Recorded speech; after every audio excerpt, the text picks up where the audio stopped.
చాలామందికి భూమిలోంచి వాటర్ ఎట్లా వస్తాయో ఎవరికి తెలియదు. ఇప్పుడు కూడా చాలా విచిత్రంగా ఉంటుంది. కరెక్ట్, ఇది కరెక్ట్గా చెప్పావయ్యా. ఈ సబ్మెర్సిబుల్ మోటార్ అండి, 7.5 HP మోటార్, బోర్లో వేస్తాం. దీని ద్వారా నీళ్ళు వస్తాయి. ఈ ఎక్విప్మెంట్ అండి మొత్తం. ఇది సబ్మెర్సిబుల్ మోటారు జాయింట్ వర్క్ అండి. ఇది చాలామంది జాయింట్ ఎట్లా వేస్తారంటే ఇట్లా ట్విస్టింగ్ చేసి వేసేస్తారండి. జాయింట్ వర్క్ అట్లా వేయకూడదండి. ఎప్పుడైనా పెరున్స్ తీసుకోవాలి. ఈ పెరున్స్ తీసుకొని ఈ క్రింప్టన్ టూల్ ఉంది దాని మిషన్, దీన్ని పెట్టి నొక్కితే జాయింట్ లూజ్ కనెక్షన్ ఉన్నదండి. మనకి కరెంట్ అప్ అండ్ డౌన్స్ వచ్చినప్పుడు మామూలుగా అయితే జాయింట్ వర్క్ లూజ్ కనెక్షన్ వస్తుంది. ఇప్పుడు మనం ఇట్లా చేసామనుకోండి, జాయింట్ వర్క్ లూజ్ కనెక్షన్ రాదండి.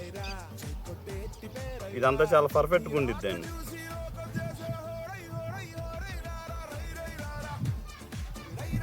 ఇదేం లేదండి, ఇట్లా పెరుని ఎక్కియటమేనండి.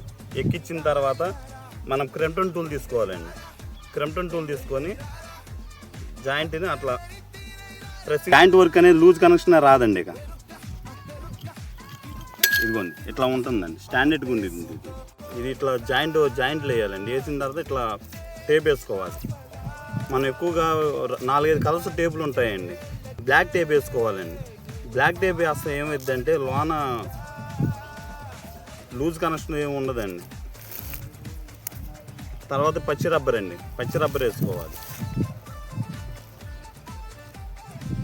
పచ్చి రబ్బర్ వేయడం వాటర్లో ఉండిద్ది కాబట్టి అండి, పచ్చి రబ్బర్ వేస్తే ఏమైందంటే కరెంట్ షాక్ రాకోకుండా ఉండిద్దండి.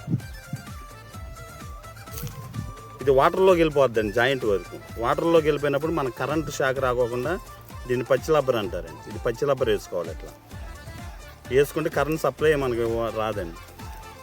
వాటర్ మట షాక్ కొట్టదు.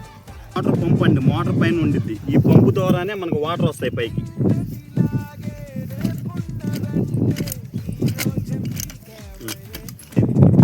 ఇదేంటంటే ఇది ఉండటం మూలాన్ని ఏంటంటే ఇది మోటార్ మీద లోడ్ పడదండి.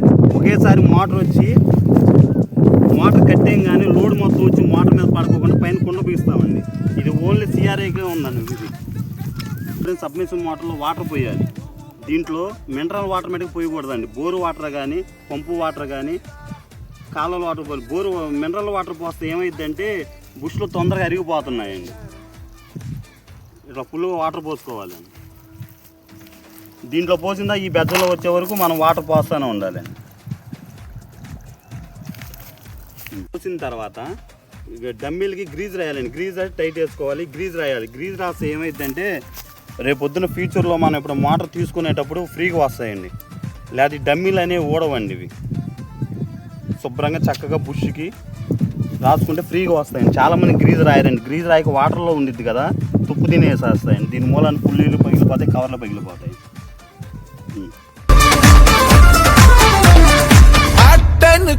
కోయ్ ఆటంటే బతుకోయ్, నీ ఆట బతకాలి రోయ్. మాటనుకోయ్ గెలుపంటే వెలుగోయ్, గెలుపై నువ్వు వెలగాలి రోయ్.